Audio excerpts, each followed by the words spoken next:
ما مې د خپلو ارمانونو جنازه واخیستا تر ډېره حده مې په خپلو ولو وګرځوله سیوه زما یې هېچ چا کټ له اوږه ورنه کړه هغه چې څوک به یې خپل پیر او خپل مرشد ګڼلو هغه امام یې هم په مړوني جنازه ونه کړه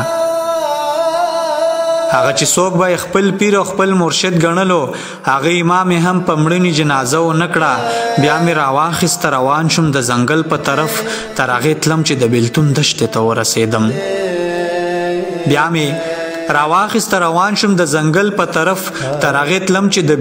دښتې ته ورسېدم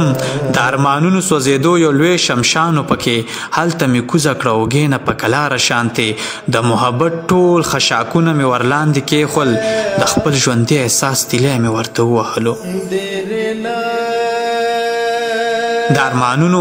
سوځېدو یو لوی شمشانو پکې هلته مې کوزه کړه اوږې نه په کلاره شانتې د محبت ټول خشاکونه مې ورلاندې کېښول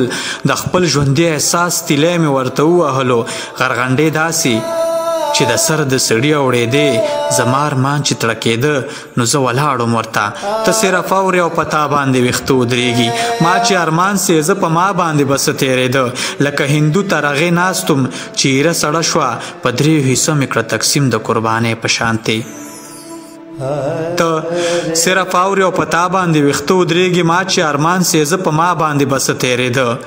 لکه هندو تر هغې ناستم چې ایره سړه شوه په دریو حصو مې کړه تقسیم د قربانۍ په شانتې یوه حصه مې د هوا چپو ته وسپارله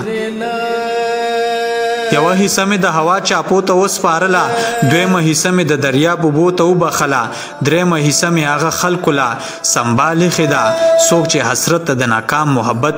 زړه راسپړي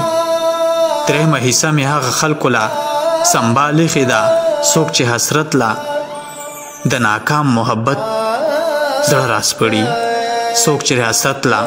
د ناکام محبت زړه راسپړي